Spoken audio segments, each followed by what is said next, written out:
Hi welcome to my channel. இன்றைக்கி இந்த வீடியோவில் பட்டிக்கு வந்து கிளாத் எப்படி கட் பண்ணி பர்ஃபெக்டாக எப்படி அட்டாச் பண்ணுறதுன்னு பார்க்கலாம். இப்போ வந்து எல்லாருமே ப்ளவுஸ் கட் பண்ணும்போது பட்டி வந்து அளவு ப்ளவுஸ்லேருந்து அளவெடுத்து கட் பண்ணி அதெல்லாம் வச்சுப்பாங்க. ஸோ அந்த மாதிரி பண்ணும்போது ஸ்டிச் பண்ணும்போது நிறைய சேஞ்சஸ் வரும். நம்ம ஸ்டிச் பண்ணுற ப்ளவுஸ் வந்து கொஞ்சம் மெஷர்மெண்ட் மாறினாலுமே பட்டி அட்டாச் பண்ணும்போது அந்த சென்டர் அந்த மெயின் டாட்டில் வந்து தள்ளி போயிருக்கிற மாதிரி இருக்கும் அந்த கர்வ். அந்த மாதிரியெல்லாம் எதுவும் தேவையில்லை. இப்போ நம்ம ஸ்டிச் பண்ணிவிட்டு அதுக்கப்புறமா நம்ம அளவெடுத்து நம்ம அட்டாச் பண்ணாலுமே பர்ஃபெக்டாக வரும். இப்போ நான் ஏற்கனவே வந்து டாட்ஸ்லாம் பிடிச்சி வச்சுட்டேன். ஒரு 5 to 5.5 அந்த அளவுக்கு நம்மளுக்கு லென்த்தில் கிளாத்தும் விட்த்தும் வந்து ஸ்டிச் பண்ண ப்ளவுஸில் எந்த அளவுக்கு விட்த் இருக்கோ அந்த அளவுக்கு, அதை விட 1 inch எக்ஸ்ட்ராவாக நம்ம கிளாத் எடுத்துக்கிட்டால் போதும். மொத்தமாக நம்மளுக்கு 4 கிளாத் வந்து தேவைப்படும் 2 சைடுக்கும் சேர்த்து. இப்போ நம்ம எப்படி ஸ்டிச் பண்ண போகிறோம்னு பார்த்தீங்கன்னா, உள்ளே இருக்கிற அந்த பிசுறு வந்து தெரியாத அளவில் தான் நம்ம ஸ்டிச் பண்ணுவோம். எது லைனிங் ப்ளவுஸ் எதுவாக இருந்தாலுமே வந்து 2 பக்கமும் குட் சைட் ஃபேஸ் பண்ணுற மாதிரி, இல்லைனா பேக் சைட் ஃபேஸ் பண்ணுற மாதிரி வச்சுட்டு நம்ம மார்க் பண்ணிக்கலாம். இந்த மாதிரி நான் கிளாத்தை வந்து ப்ளேஸ் பண்ணிவிட்டு நம்ம ப்ளவுஸோட ஃப்ரண்ட் பீஸ் இருக்கும் இல்லையா, அதை நம்ம ரொம்ப இழுக்காமல் ஜஸ்ட் அந்த நம்ம வச்சுருக்கிற அந்த பட்டி கிளாத் மேலே வச்சா மட்டும் போதும். நம்ம எப்படி வைக்கணும்னு பார்த்தீங்கன்னா, நம்மளுக்கு அந்த ஃப்ரண்ட் பார்ட்டை வந்து அந்த துணிக்கோட கார்னர் வரைக்கும் எடுத்துகிட்டு போகக்கூடாது. அந்த பட்டி பார்ட்டுக்கும் ஃப்ரண்ட் பார்ட்டுக்கும் ஒரு 1/4 inch அளவில் ஒரு க்ராஸாக ஒரு ஸ்பேஸ் இருந்தால் போதும். அந்த மாதிரி தான் நம்ம வந்து வைக்கணும். வச்சுட்டு எந்த அளவில் ஷேப் இருக்கோ ஜஸ்ட் அதை நம்ம மார்க் பண்ணிக்க போகிறோம். இந்த மாதிரி மார்க் பண்ணும்போது ரொம்ப ஈஸியாகவும் இருக்கும்.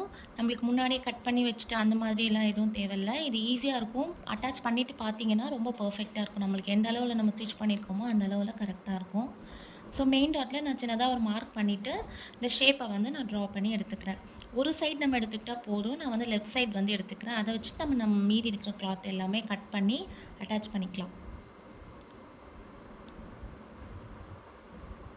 இப்போ நான் 2 பக்கமும் ஒரே மாதிரி ஃபேஸ் பண்ணுற மாதிரி வச்சுட்டேன். லைனிங் கிளாத் நீங்கள் வந்து வேறு கலரில் இருந்தால் கூட இந்த மாதிரி 2 பக்கமும் ஒரே மாதிரி ஃபேஸ் பண்ணுற மாதிரி வச்சுட்டு நம்ம மார்க் பண்ணும்போது நம்மளுக்கு சேஞ்சஸ் இருக்காது. இப்போ மேலே ஒரு 1/4 inch அளவு மட்டும் விட்டுட்டு நான் அதை அப்படியே அந்த ஷேப்லேயே கட் பண்ணிக்கிறேன். இதே மாதிரி மீதி இருக்க 2 கிளாத்தையும் கட் பண்ணிவிட்டு மறக்காமல் நாச்சஸ் போட விட்டுறக்கூடாது. ஏன்னா நாச்சஸ் போடும்போது தான் அது ஃப்ரண்ட் பார்ட், அதாவது அந்த பட்டி பக்கமில் அந்த ஃப்ரண்ட் பார்ட்டில் சைடில் வர மாதிரி எது அட்டாச் பண்ணணும் நம்மளுக்கு தெரியும். இல்லைனா நம்ம மாற்றி அட்டாச் பண்ணிவிடுவோம். இன்னொரு கிளாத்லேயுமே இன்னும் 2 கிளாத் இருக்குது. அந்த 2 கிளாத்லேயுமே நம்ம கட் பண்ணி எடுத்து வச்சுக்கலாம். என்னோடய சேனல் நீங்கள் முதல்ல பார்க்குறதா இருந்தீங்கன்னா ப்ளீஸ் என்னோடய சேனல் சப்ஸ்கிரைப் பண்ண மறக்காதீங்க. கூடவே இருக்க பெல் ஐக்கானை கிளிக் பண்ணிக்கோங்க. நான் அது மாதிரி சின்ன சின்ன டிப்ஸ், அப்புறம் ப்ளவுஸ் அண்ட் சுடிதார் ஸ்டிச்சிங், இது எல்லாமே நான் வந்து நெக் டிசைன் அது எல்லாமே நான் வந்து அப்லோட் பண்ணிகிட்ருக்கேன். இப்போ நம்ம ஒரு பீஸ் கிளாத் வந்து எடுத்துக்கணும். அதாவது குட் சைடு இதில் வந்து ஒரே கலருன்றதுனால நம்மளுக்கு பார்க்க தேவையில்லை. குட் சைடு வந்து மேலே நல்ல பக்கம் வந்து மேலே இருக்கிற மாதிரி, ரெண்டுமே ஒரே மாதிரி இருக்கிற மாதிரி நம்ம பார்த்துக்கணும். ஸோ மார்க் பண்ணிவிட்டு அதுக்கப்புறம் அட்டாச் பண்ணிக்கலாம். கீழே இன்னொரு கிளாத் வந்து நம்ம வச்சுக்கலாம். உங்களுக்கு இன்னும் திக்காக பட்டி வந்து வேணும் அப்படின்னா நம்ம மேலே அட்டாச் பண்ணுற கிளாத்துக்கு உள்ளேயே இன்னொரு கிளாத் கொடுத்துக்கலாம். அது வேறு கலராக இருந்தால் கூட நீங்கள் கொடுத்துக்கோங்க.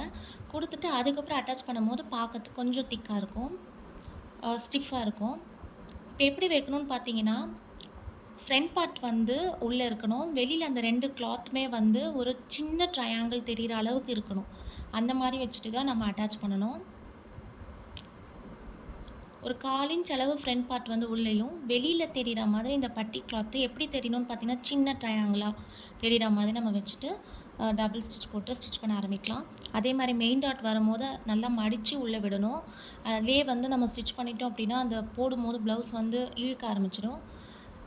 ஸோ ஒரு 1/2 inch அளவில் நம்ம அலவன்ஸ் விட்டுருந்தீங்க அப்படின்னா அந்த அளவுலேயே நம்ம ஸ்டிச் பண்ணி எடுத்துக்கலாம். நான் ஒரு 1/2 inch அலவன்ஸ் விட்டுருந்தேன். ஸோ அது அளவில் நான் வந்து ஸ்டிச் பண்ணி எடுத்துக்கிறேன்.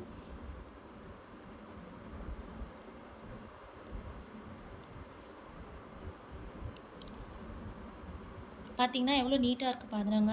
அந்த மெயின் டாட் வர அளவில் அந்த கர்வ் கரெக்டாக மேட்சிங்காக இருக்குது. ஸோ பின்னாடி பக்கம் பிசிறி எதுவுமே தெரியல. அதே மாதிரி டாட்டை வந்து இழுக்காமல் ஸ்டிச் பண்ணியிருக்கோம். இதே மெத்தட் நீங்கள் ஃபாலோ பண்ணி பாருங்கள். பட்டி அட்டாச்மெண்ட் வந்து ரொம்ப சிம்பிளாக ஈஸியாக வந்து கம்ப்ளீட் ஆகிடும். நகத்தை வச்சு நல்லா கீறி விட்டுட்டு ஒரு டாப் ஸ்டிச் கொடுத்துக்கலாம். இதே மாதிரி நம்ம இன்னொரு சைடு வந்து அட்டாச் பண்ணிக்கலாம். பண்ணுறதுக்கு முன்னாடி வந்து நம்மளுக்கு எந்த சைடு, அதாவது அந்த கட் பண்ணோம் இல்லையா ஃப்ரண்ட் பக்கம், அது வந்து 2 பக்கமும் ஒரே மாதிரி இருக்கணும். இப்போ லெஃப்ட் சைடில் வந்து அந்த கட் பண்ணதில் வந்து நம்ம ஸ்டிச் பண்ணியிருக்கோம் அப்படின்னா ரைட் சைட்லேயும் அந்த கட் பண்ணுறது வரணும். அதே மாதிரி இன்னொரு பக்கமும் எடுத்திருக்கேன். குட் சைடும் இருக்கிற மாதிரி பின்னாடி வச்சுட்டு மேலே வந்து பேக் சைட் கிளாத் வந்து வைக்கணும்.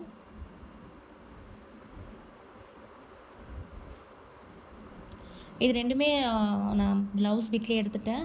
இன்கேஸ் நீங்கள் லைனிங் அட்டாச் பண்ணுறீங்க அப்படின்னா வேறொரு கிளாத் நம்ம அட்டாச் பண்ணுவோம் இல்லையா, அது வந்து பேக் சைடில் வர மாதிரி வச்சு நம்ம மார்க் பண்ணி எடுத்துக்கிட்டு அதுக்கப்புறம் ஸ்டிச் பண்ணோம் அப்படின்னா சேஞ்சஸ் எதுவுமே வராது. நாச்சஸ் நம்ம கரெக்டாக கொடுத்துட்டாலே போதும், நம்மளுக்கு அந்த கரெக்டாக நம்ம ஸ்டிச் பண்ணவே இல்லைன்னா நிறைய வாட்டி ஆப்போசிட்டில் ஸ்டிச் பண்ணி திருப்பி பிரித்து ஸ்டிச் பண்ணுற மாதிரி இருக்கும். ஸ்டிச் பண்ணுறதுக்கு முன்னாடி எல்லாமே கரெக்டாக இருக்கான்னு பார்த்துக்கோங்க. ஸோ 2 பக்கமும் நம்ம அட்டாச் பண்ணி முடிச்சாச்சு. இப்போ ஃப்ரண்ட் பேக் பக்கமும் லென்த்துக்கு ஏற்ற மாதிரி நம்ம பட்டியை வந்து மடித்து எடுத்துக்கிட்டு ஸ்லீவ் அட்டாச் பண்ணி நம்ம மடித்து ஸ்டிச் பண்ணிக்கிட்டோம் அப்படின்னா கம்ப்ளீட் ஆகிடும்.